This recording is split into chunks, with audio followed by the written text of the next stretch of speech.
So the reason I say this, it's our segue. It's a really long segue into our review for Bad Boys for Life. Like I just said, we posted our full review right here on the channel. Check that out. I really dug this movie. The reason we're talking about it again is, Shawnee, you didn't get a sit on it on the review. I didn't, but, you know, that's because I had to actually go to work. You had to go to work. So I want to get your thoughts. Yeah. Shawnee, what were your thoughts on Bad Boys for Life?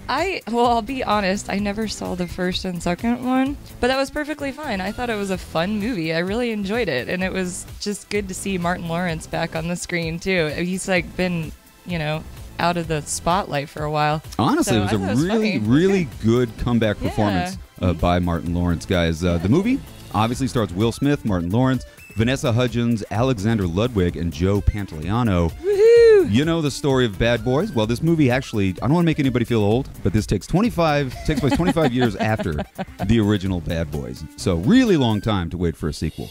Will Smith obviously plays Mike Lowrey. Martin Lawrence plays Marcus. What was his last name? I forget. I forget too. Well, anyway, you know from the trailers that Marcus wants to hang it up. He wants to retire. Will Smith obviously wants to keep on going, keep catching bad guys. And so there's a little bit of rift in their friendship, which gets resolved as the movie goes on, you know.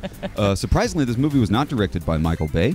Michael Bay directed the first two films, but it still has a very Michael Bay feel to it. It feels like a Bad Boys movie. New time directors Adil El Arbi and Bilal Fallah. Apologies for that name butchering. Probably butchered it, but really good. They must be Michael Bay fans, because this movie really feels like a Michael Bay movie. Right? What surprised me most about the film is the ability of Will Smith and Martin Lawrence to fall right back into their old routine of the buddy cop thing. I mean, it's like they never left. Right. It's just as funny as the first one. They really ramp up the action. Like the fight sequences, especially for these older guys. Right. They really have some amazing high-budget fight sequences. That's pretty cool. Probably the best villains we've ever seen. I know. In a Bad Boys movie. It's basically like the Mexican drug cartel. It's a villain that has a long history with Will Smith's character, Mike Lowrey.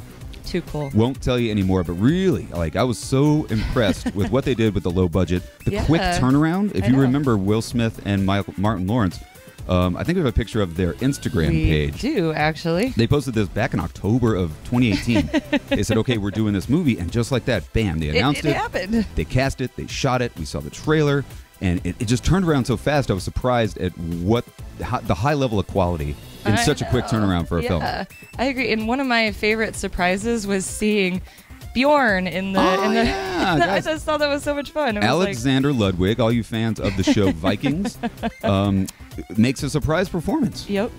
Bjorn Ironside. Ironside, yes. He was Ragnar's son in the show Vikings. He was like a really lovable character. Yep. Really surprised. He stole the show in a lot of ways.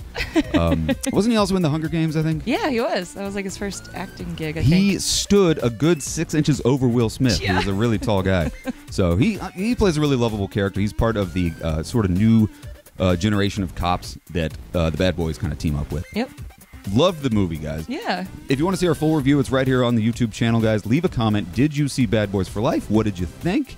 And what do you think of the hateful comment from our buddy? Let us know. Watch our review and let us know if you agree with Mr. Corey Collier. So, guys, let's go ahead and move on. We got a lot of nerd news we're going to break into. So check it out. This is this week's nerd news. There you go.